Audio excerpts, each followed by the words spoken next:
Comentó que los temas relacionados a los trans son una moda pero usando otras palabras y que posiblemente eso es el catalizador que aumenta los supuestos llamados crímenes de odio contra ellos. La progre muy mal interpretó las palabras dichas por la parlamentaria y se molestó muchísimo y la acusó de decir que traicionar es una enfermedad. Ella le llamó mentirosa, la progre se molestó y lo verás en este video. En esta ocasión el suceso ocurrió en el Parlamento británico, durante un debate en cuanto a cómo algunos abusivos usan las leyes que favorecen a los trans a fin de llevar a cabo fechorías que afectan a las mujeres. La política conservadora que ves en pantalla al escuchar la difamación, se lo hizo saber a su contraparte, sin pelos en la lengua. Mira el video completo y déjame saber tu opinión en los comentarios. Asimismo, si te gusta este contenido, suscríbete al canal, tenemos la meta de llegar a los 100,000 suscriptores en esta comunidad. Sin mayor dilación, empecemos. Now you are right that the records are showing, or the reports are showing, that there is an increase in crime against transgender people, and I do think that is very strongly linked to a lot of predators exploiting rules that are made for trans people to carry out activities that those rules should be nowhere near.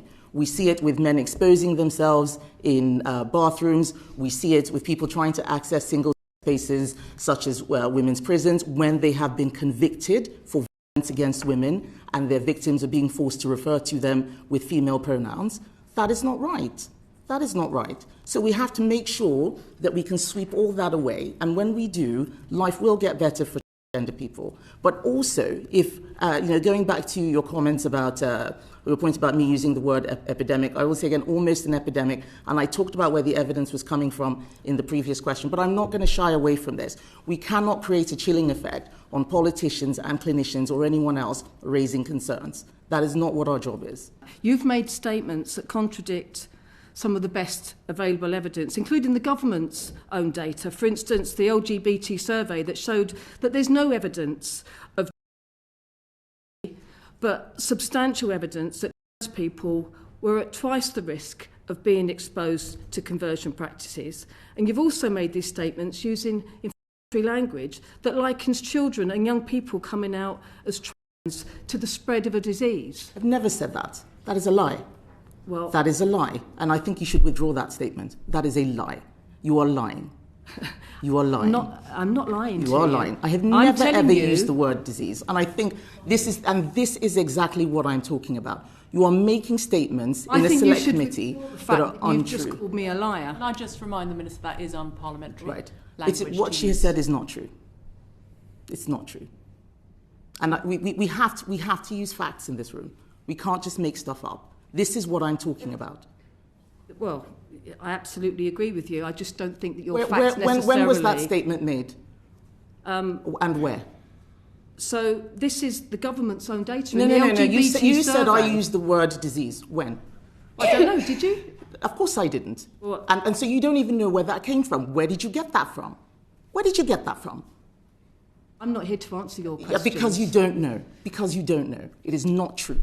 And you should not be saying that in this committee when you don't know where that statement came from. I'm not calling you a liar. You called me a liar. Can we please make sure that both of you use parliamentary language, please? I won't have this degenerate. Well, I will not have my name maligned by people making false statements about me. That is not true.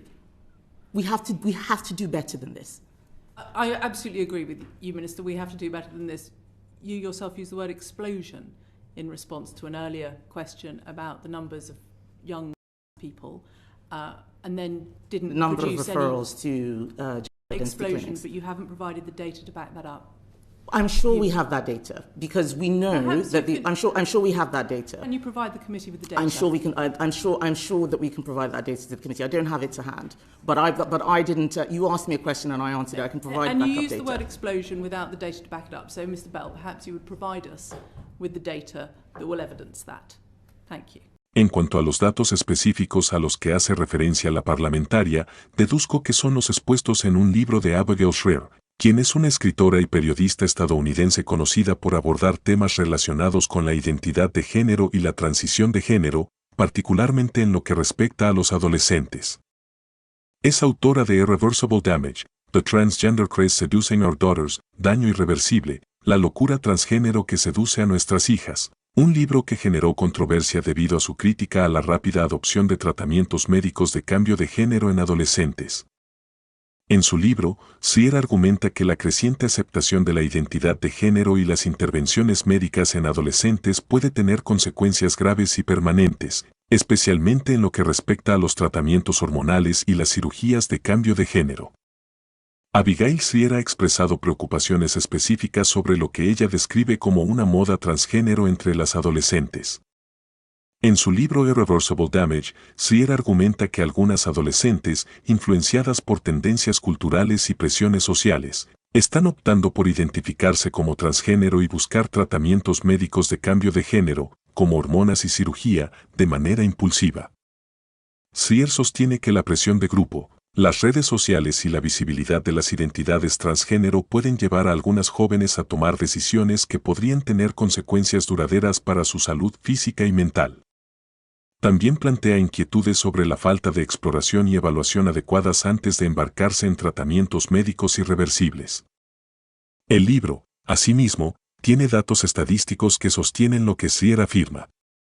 Si puedes comprar el libro sería genial, pero te comento que existe una ponencia de más de 1 hora en la que ella misma menciona datos estadísticos específicos que sostienen su argumento.